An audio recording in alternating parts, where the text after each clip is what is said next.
اگر آپ نے خواب کے اندر مرے ہوئے انسان کو زندہ دیکھا ہے، آپ نے دیکھا ہے کہ اگر آپ کے گھر میں سے کسی کا انتقال ہو گیا، آپ کے بھائی کا، آپ کی والدہ کا، آپ کے والد کا، ٹھیک ہے، یا آپ کے بھائی کا، آپ نے خواب کے اندر دیکھا ہے، یا آپ کے رشتہ داروں میں سے کسی کا انتقال ہوا اور وہ خواب کے اندر نظر آیا آپ کو کہ آپ اس سے باتیں کر رہے ہیں، آپ اس سے کیا ہے، اور آپ نے دیکھا کہ وہ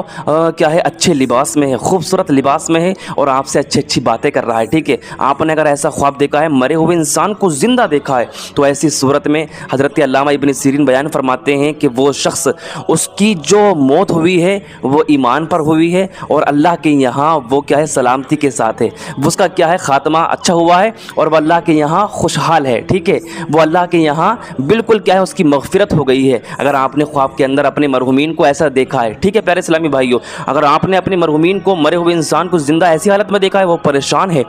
اس کے جسم پر گندا لباس ہے اور وہ اس کی آنکھوں سے آنسو نکل رہے ہیں، اگر آپ نے ایسی حالت میں دیکھا، ڈراؤنی حالت میں دیکھا، تو اب کیا ہے، اب بیان فرمایا جاتا ہے کہ اگر ایسی حالت میں مرا ہوا انسان زندہ دکھائی دیا تو اب اس کو کیا ہے، وہ اللہ کے یہاں پریشان ہے، اس کے لیے کیا ہے، دعائے مغفرت کی جائے، اصال ثواب کی جائے، صدقہ و خیرات کیا جائے، غریبوں کی مدد کی جائے، اس کے نام سے صدقہ کر دیا جائے، انشاءاللہ الحمدللہ کیا ہے، وہ اللہ کے یہاں پریشان ہے، تو جو آپ صدقہ کر دیں گے، اصال ثواب کر دیں گے، تو اللہ پاک پروردگار عالم اس کو کیا ہے، اس کی مغفرت فرما دے گا، کیونکہ کیا ہے، اس کی زیادہ سے زیادہ کیا ہے، دعائے مغفرت کرنی چاہیے۔ پیارے اسلامی بھائیوں سمجھ گئے ہوں گے، میں آپ سے ایک اسلامی سوال ضرور کر کے جاؤں گا۔ دیکھیے، نماز کے اندر کتنے نبیوں کا نام آتا ہے، کمنٹ باکس میں ضرور بتا کر جائیے گا، ایک نبی کا یا پھر 2 نبی کا یا پھر 3 نبی کا، کمنٹ باکس